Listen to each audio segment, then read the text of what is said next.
Yo, what's up mga idol? Ayan mga idol, good morning. This is Batang Kamsur mga idol. Ayan mga idol, papaalam ko lang sa inyo mga idol kung gaano ko kasaya ngayong araw na to kasi alam nyo kasi ako bilang isang small vlogger, small YouTuber, proud ako, na sobrang natutuwa ako kasi proud ako sa sarili ko mga idol kasi hindi ko man sa tingin kong hindi ko man matutupad yung pangarap kong maging isang magaling na isang stuntman, action star. Proud pa rin ako sa sarili ko mga idol kasi kahit papano na-experience din natin na makasama sa mga taping at shooting kahit extra lang tayo mga idol, si Batang Kamsur, extra lang.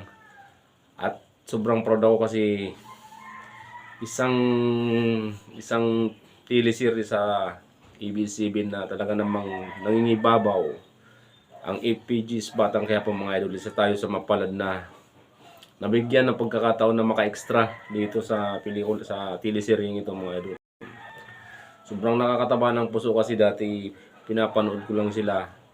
Lalo na yung mga idol natin dyan, si Idol Coco Martin, yung mga Dan Alvaro, si Noni, yung mga veteranong artista na lagi natin napapanood ay nakasama natin minsan mga idol. Kahit hindi tayo nila kilala at hindi wala tayong karakter kasi extra nga lang tayo dito mga idol. Pero masaya pa rin ako kasi kahit pa paano, nahagip pa rin tayo ng camera kahit kaunting iksi na lang.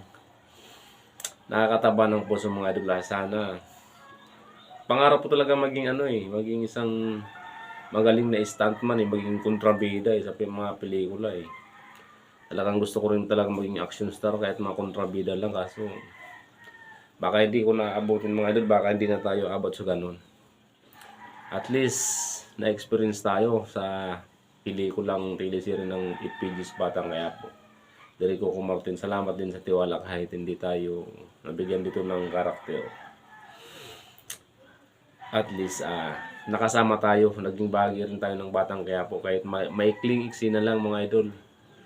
Kahit paano hagi pa rin tayo ng camera mga idol. Kaya sobrang saya ko talaga mga idol kasi first time lang mangyari sa akin to sa Bicol. Bibira naman sa amin yung magkaroon ng mga artista, yung mga nakakaganyan na nakikita sa TV. First time ko lang na nagawa to sa kung kailan nagkaedad na rin ako, saka rin ako gano'n nga, yung mga medyo nakilala ng kaunti. Kasi nga sa pagbablog, sa paglalaban ko ng slap battle, boxing, hanggang sa napunta tayo dito sa FPG's Batang Quiapo mga idol, hanggang sa nabigyan tayo ng pagkakataon na maging extra.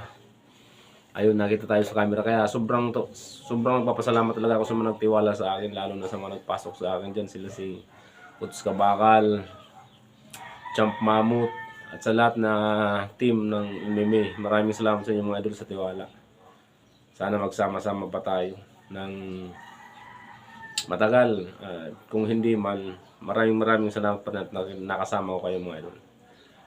Ito mga idol, at siya nga pala, salamat din kay Derek Coco Martin.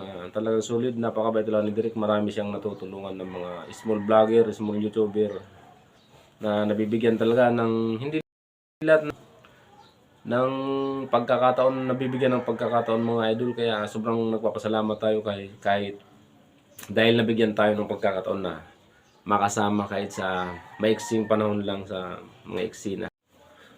Ayan, siyempre nagpapasalamat tayo sa mga direktor natin dyan, si Derek Ralph, sa direktor natin ng stuntman yan, si Sir Gringo, Sir Fred, at saka sa production natin director si Derek Kevin. Maraming salamat po sa inyo mga Derek, at siyempre sa mga nakasama ko MMA at mga stuntman. Maraming salamat sa inyo mga idol. Kahit paano masaya ako kasi nakilala ko kayo. Ito mga idol, panoorin nyo yung aming counting eksena na nahagip tayo ng camera. Let's go!